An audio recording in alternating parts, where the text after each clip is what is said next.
السلام علیکم۔ آج کی میری یہ ویڈیو کسی کی زندگی پر بیتی ایک اور سچی کہانی ہے۔ ویڈیو شروع ہونے سے پہلے میرے چینل کو سبسکرائب کر کے بیل نوٹیفیکیشن کو آن کر دیں تاکہ آپ میری تمام ویڈیو اپڈیٹ سے آگاہ رہیں۔ آپ میری ویڈیو کو زیادہ سے زیادہ شیئر کر کے کاریہ میں شامل ہو سکتے ہیں۔ میں ایک با پردہ لڑکی تھی، کبھی گھر سے باہر نہ نکلی تھی۔ والد کی وفات کے بعد جب مالی حالات بہت خراب ہوئی تو قدم گھر سے باہر رکھنے پڑے۔ باہر کی دنیا میں قسم قسم کے لوگ ملے۔ میں لوگوں کے روپ پہچانتی نہ تھی، ہر کسی کو اچھا سمجھتی تھی۔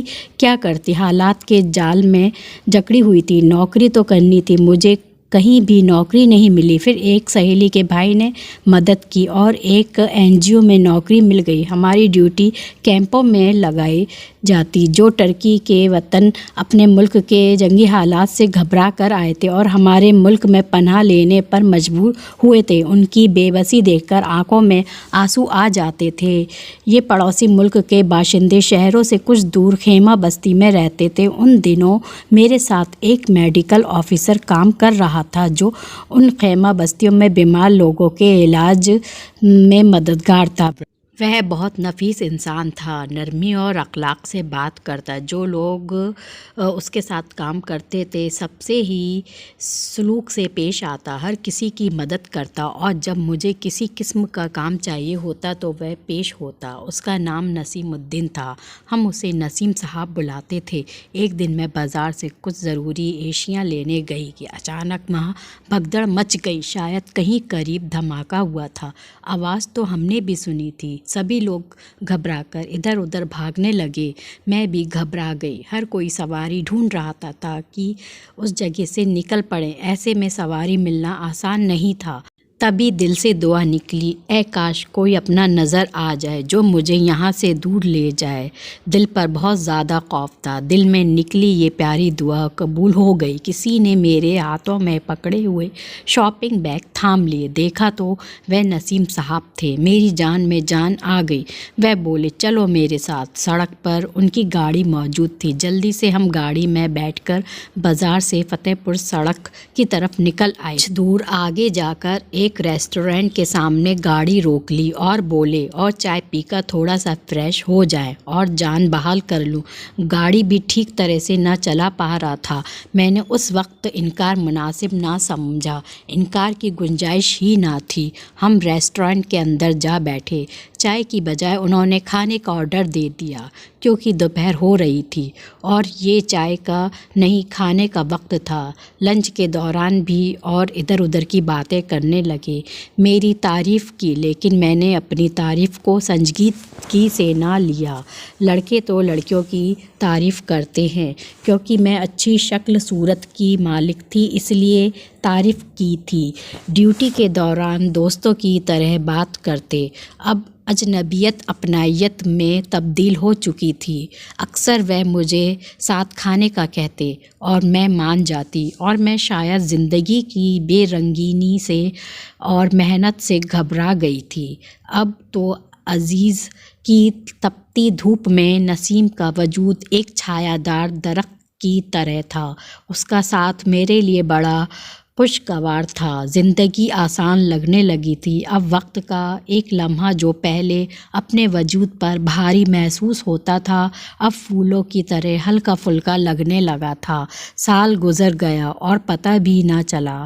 دوسری بار ہمیں شہر سے دوسرے قریبی شہر میں آباد خیمہ بستیوں کے واسیوں کی خدمت گزاری کا ذمہ سونپا گیا اور ہم نے یہاں اکٹھے کام کیا تھا کہ نسیم صاحب کی ڈیوٹی ایک اور دوسرے کیمپ میں لگا دی گئی۔ مجھے یہاں ان کے بغیر کام کرنا اچھا نہیں لگ رہا تھا۔ نسیم کے جانے سے شدت کے ساتھ اس کی کمی محسوس ہونے لگی۔ جیسے سر سے کوئی حفاظت کرنے والا ہاتھ ہٹ گیا ہو۔ اداس رہنے لگی۔ یقین تھا کہ وہ ضرور آئے گا یا اپنے کیمپ میں میری ڈیوٹی لگوا دے گا۔ اسی آس میں دن گزرنے لگی۔ لگتا تھا جیسے کہ میں اس کے بغیر ادھوری ہوں۔ وہ میرا کچھ نہ لگتا تھا، پھر بھی اپنا سا لگتا تھا۔ ہمارے کیمپ آیا، بتایا کہ وہ بھی میرے بغیر خود کو ادھورا خیال کرتا ہے اور اسے بھی تنہائی عجب لگتی ہے۔ شاید کہ یہی وقت تھا جب کسی وقت جذبے کے تحت اس نے مجھے شادی کی پیشکش کر دی۔ اس کی زبان سے ایسے کلمات سننے کو میں ترس رہی تھی۔ دل پھول کی طرح کھل اٹھا، بہت خوش تھی۔ در حقیقت یہی وہ گھڑی تھی جس کا مجھے عرصے سے انتظار تھا۔ میرے سامنے تھا اور میں بہت پرسکون تھی۔ ممی کو بتایا کہ آپ میری فکر نہ کریں بلکہ چھوٹی کی فکر کریں کیونکہ مجھے میری منزل مل گئی ہے۔ جب وزٹ پر نسیم آتا، ہم ڈیوٹی کے بعد وقت گزارنے باہر نکل جاتے تھے۔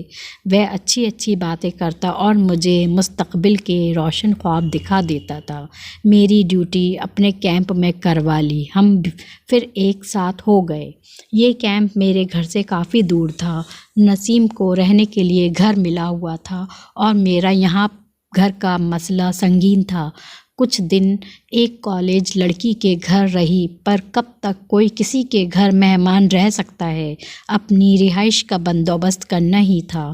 نسیم نے مجھے کہا، اگر چاہو تو میرے ساتھ رہ سکتی ہو، مگر کس حیثیت سے رہوں گی؟ ہمارے ساتھ کام کرنے والی کیا اس بات کو برداشت کر لیں گے؟ تو پھر اس کا ایک ہی حل ہے، ہم شادی کر لیں۔ تب ساتھ رہنے پر کسی کو اعتراض نہ ہوگا۔ ہم دونوں کے کچھ گھریلو مسائل تھے کہ پوری طور پر شادی نہ کر سکتے تھے۔ اس کا حل یہ نکلا کہ نکاح کر کے ساتھ رہ سکتے ہیں۔ رخصتی بعد میں بزرگوں کی موجودگی میں ہوگی۔ میں نے مان لیا کیونکہ مجھے نسیم پر پورا بھروسہ تھا۔ جس NGO میں ہم کام کر رہے تھے اس کے 2 ساتھی دوستوں کو نسیم نے گواہ بنایا اور دوسرے کو 2 کو میں نے بنا لیا۔ ہم نے اس سب کی موجودگی میں نکاح کر لیا۔ اس طرح تمام ساتھی ورکرز کو بھی علم ہو گیا کہ ہم نے نکاح کیا ہے۔ ہم ساتھ رہنے لگے۔ کسی کو اب ہم پر اعتراض کرنے کی ضرورت نہ تھی اور ہم سب کو میاں بیوی کے طور پر جانتے اور سمجھتے تھے۔ کسی کو اس سے غرض نہ تھی کہ ہمارا یہ نکاح باقاعدہ رجسٹرڈ ہوا ہے یا نہیں اور رخصتی ہوئی ہے یا نہیں۔ ہم نے گھرداری کا سامان اکٹھے خریدا، برتن، ٹی وی سیٹ، حتیٰ کہ دیا سلائی تک۔ اس کیمپ کی خدمت میں ہم 2 برس ساتھ رہے۔ ماں سب لوگ ہم کو میاں بیوی کی حیثیت سے ہی جانتے تھے۔ ہم میاں بیوی ہی تھے، صرف دنیا کی نظروں میں رخصتی ہونا باقی تھی۔ نکاح نامہ میرے پاس تھا، زمین پر کوئی بوجھ نہ تھا۔ البتہ میں نسیم سے یہ ضرور کہتی رہتی تھی کہ تم نے مجھے باقاعدہ دلہن نہیں بنایا۔ اس کا جواب ہوتا، دلہن بھی بناؤں گا اور تھوڑا انتظار کر لو۔ میری چھوٹی بہن کی شادی ہو گئی۔ نسیم کے بھی کچھ اس قسم کے مسائل تھے جو کافی حد تک حل ہو چکے تھے۔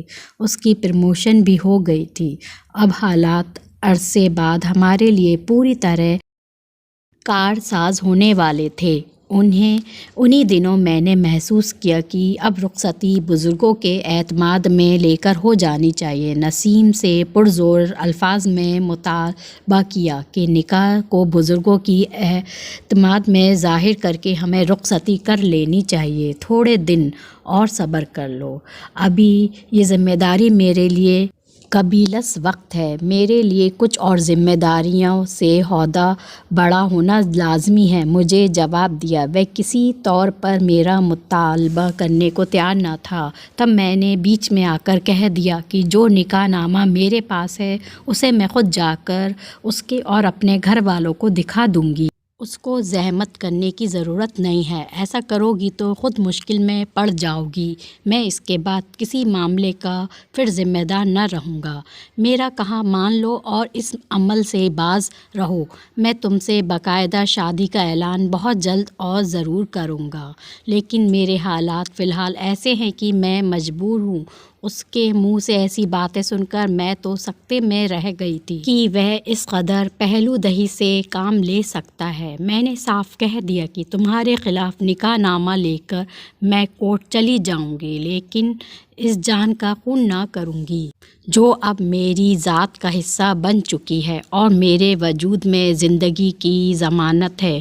میری ہٹ دھرمی پر وہ پریشان ہو گیا۔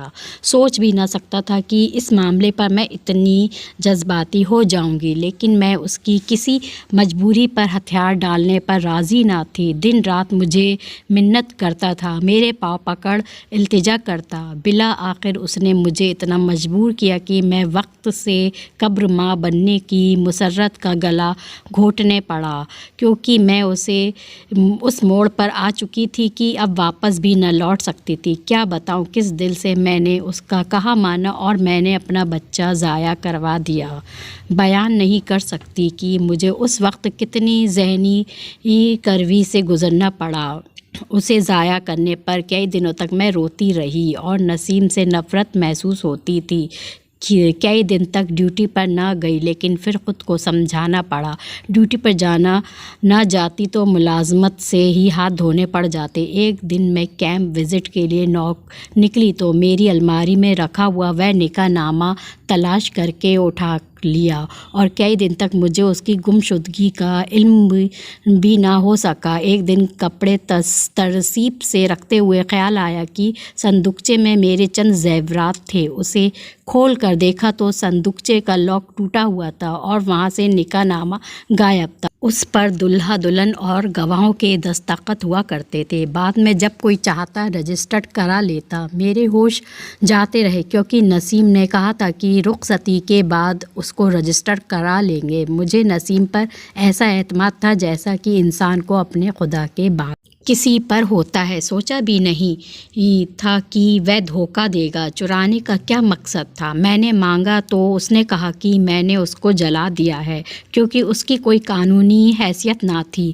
وہ نہ مانا نہ ہم نکاح بزرگوں کے روبرو ہی کریں گے۔ جب میں بگڑنے لگی تو کہا میں کل گاؤں جا رہا ہوں۔ میرا پہلا نکاح اپنی چچا زاد سے ہو چکا ہے، 8 سال ہوا تھا، اب اسے ختم کرنے جا رہا ہوں۔ واپس آ کر تمہیں خوشخبری سنا دوں گا، پھر ہم تمہارے گھر چلے جائیں گے، تمہارے گھر والوں سے تمہارا رشتہ مانگ کر نکاح کریں گے۔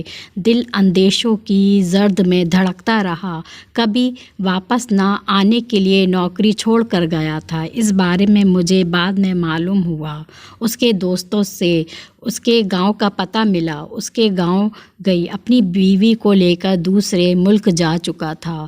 اپنے کانوں کو یقین نہ آتا تھا۔ میرے پاس تو وہی ثبوت تھا جس کو اس نے جلا دیا تھا، اور وہ لوگ تھے جن کو شرم کے مارے نسیم کے کارنامہ بتانے میں گھبرا رہی تھی۔ کیا ثبوت تھے میرے پاس، اور اس سے بچنے کی خاطر میں نے اس نوکری کو ہی چھوڑ دیا اور اپنے شہر لوٹ کر گھر والوں کو کچھ نہ بتا سکی۔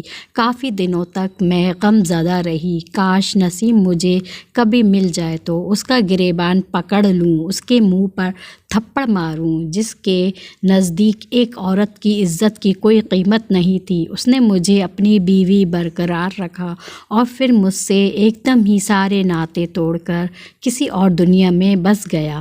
آج سمجھ میں آیا کہ نکاح کو خفیہ رکھنے سے کیوں منع کیا گیا ہے۔